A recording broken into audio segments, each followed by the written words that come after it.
অন্যদিকে আসন্ন ৪ উপনির্বাচনের প্রার্থী ঘোষণা তৃণমূলের। রায়গঞ্জে তৃণমূলের প্রার্থী কৃষ্ণ কল্যাণী, রানাঘাটের দক্ষিণে তৃণমূলের প্রার্থী মুকুটমণি অধিকারী, মানিকতলায় তৃণমূলের প্রার্থী সুপ্তি পাণ্ডে। যদিও সুপ্তি পাণ্ডের নাম আগেই ঘোষণা করা হয়েছিল, আর তারপরে এই ৩ জায়গার নাম ঘোষণা করা হয়েছে। বাগদায় তৃণমূলের প্রার্থী মধুপর্ণা ঠাকুর। কৃষ্ণ কল্যাণী, মুকুটমণি লোকসভা ভোটে প্রার্থী ছিলেন, দুজনেই লোকসভা ভোটে হেরে যান। প্রয়াত সাধন পাণ্ডের স্ত্রী সুপ্তি পাণ্ডে, মমতা বালা ঠাকুরের মেয়ে মধুপর্ণা ঠাকুর।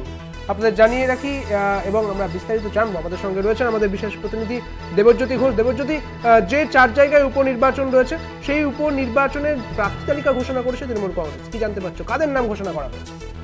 দাদা সুদীপ্ত, তৃণমূল কংগ্রেসের পক্ষ থেকে যে দুজন পুরনো প্রার্থীর উপরে তারা ভরসা করেছেন এবং দুটো নতুন মুখ নিয়ে আসা হয়েছে।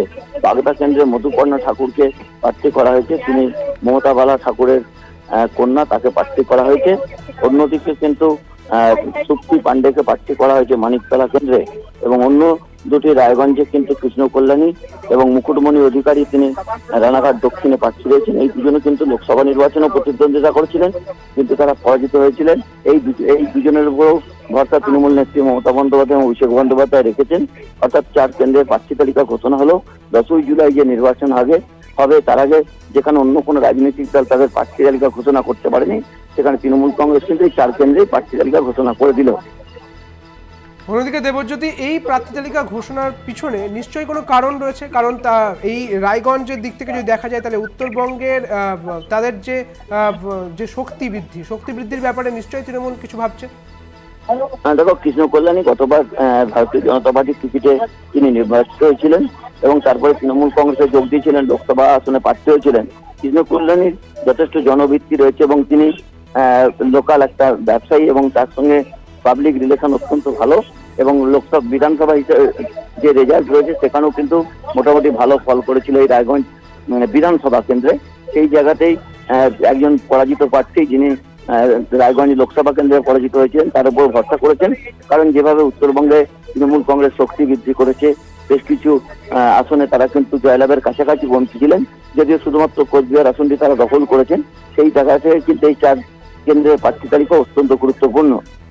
কিন্তু যেখানে মুকুটমণি এবং কৃষ্ণ কল্যাণী যেখানে নির্বাচনে হারে, তারপরেও তাদের প্রার্থী করা হয়েছে, তার পেছনে তার যুক্তি কি রয়েছে, কি মনে হয়? তার পেছনে যুক্তি হচ্ছে যে যেহেতু তারা অন্য রাজনৈতিক দল থেকে তৃণমূল কংগ্রেসে এসেছিলেন এবং সেই জন্যই তাদের উপর ভরসা করা হচ্ছে। সেখানে নতুন প্রার্থী তৃণমূল কংগ্রেস চয়ন করতেই পারত, কিন্তু যেহেতু এই লোকসভা বিধানসভাগুলোতে তাদের ফল মোটামুটি ভালো হয়েছে, সেই জন্যই কিন্তু পুরনো প্রার্থীদের উপর ভরসা করলো।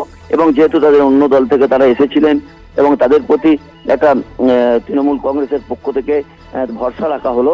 কারণ হচ্ছে তারা যদি এদের টিকিট না দেওয়া হয় তাহলে কিন্তু একটা প্রভাব পড়তে পারে। সেই জায়গাতেই তৃণমূল কংগ্রেস এই দুজনকে টিকিট দিয়েছে। এবং বাগদা কেন্দ্রে মধুপর্ণা ঠাকুরকে যে প্রার্থী করেছে, সেখানে কিন্তু তৃণমূল কংগ্রেসের একটা রাজনৈতিক চাল রয়েছে। যেহেতু মধুপর্ণা ঠাকুর গত কয়েকদিন ধরে ঠাকুর বাড়ির আন্দোলনে তিনি তার মা মমতা বালা ঠাকুরের সঙ্গে ছিলেন, এবং বাগদা কেন্দ্রেও কিন্তু বিশ্বজিৎ দাস প্রার্থী ছিলেন, তিনি যেহেতু জেলা সভাপতি, এবং তার সঙ্গে কথা বলেই কিন্তু এখানেও একটা রাজনৈতিক চাল তৃণমূল কংগ্রেস ছিলেন। অর্থাৎ ঠাকুর পরিবারের ওপরেই ভরসা রাখলেন এই বাগদা আসনে।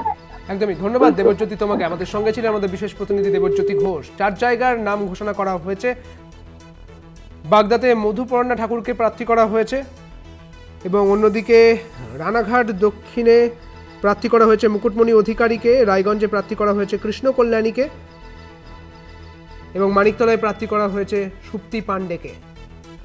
যদিও কৃষ্ণ কল্যাণী এবং মুকুটমণি অধিকারী এরা দুজনেই বিজেপি থেকে তৃণমূলে এসেছিল এবং তারপরে লোকসভা নির্বাচনে তাদের প্রার্থী করা হয়, যদিও তারা হেরে যান, তবুও বিধানসভায় তাদের প্রার্থী করা হয়েছে। তাদের উপর বাড়তি একটি আশা করছে দল, তা বোঝাই যাচ্ছে। এবং অন্যদিকে মমতা বালা ঠাকুরের মেয়ে মধুপর্ণা ঠাকুরকে প্রার্থী করেছে তৃণমূল কংগ্রেস। বাগদা থেকে তাকে প্রার্থী করা হয়েছে। অর্থাৎ এই উপনির্বাচন, আপনারা জানেন যে 10ই জুলাই ৪ কেন্দ্রে উপনির্বাচন রয়েছে এবং মোট 10টি জায়গায় উপনির্বাচন হবে। তার মধ্যে নির্বাচন কমিশন জানিয়ে দিয়েছে যে 10ই জুলাই উপনির্বাচন রয়েছে এবং এই উপনির্বাচনে ফল ঘোষণা হবে 14ই জুলাই।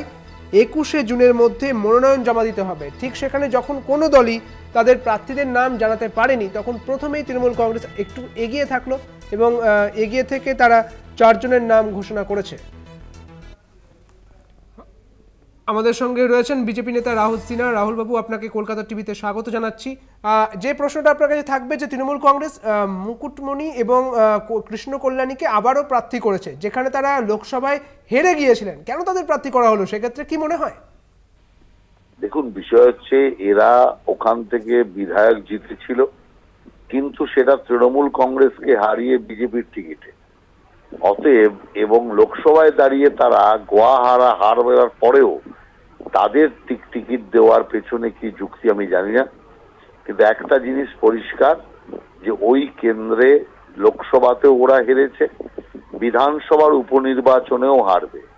এবার বিধানসভার উপনির্বাচনে 4-0 ফলাফল হওয়ার সম্ভাবনা। আমি মনে করি যে বাকি দুটো কেন্দ্র মানিকতলা এবং বাগদা, এই দুটো কেন্দ্র ভারতীয় জনতা পার্টির এবার জয় নিশ্চিত। অতএব বাকি দুইয়ের সাথে এই নতুন দুইও ভারতীয় জনতা পার্টির পক্ষে আসবে। অনেক ধন্যবাদ আপনাকে রাহুল বাবু। আমাদের সঙ্গে ছিলেন বিজেপি নেতা রাহুল সিনহা। আপনাদের জানিয়ে রাখি, 4 জায়গার প্রার্থীর নাম ঘোষণা করে দিয়েছে তৃণমূল কংগ্রেস, যেখানে 4 জায়গায় নির্বাচন রয়েছে। রায়গঞ্জে নির্বাচন রয়েছে, রানাঘাটে নির্বাচন রয়েছে বাগদাতে নির্বাচন রয়েছে, মানিকতলা।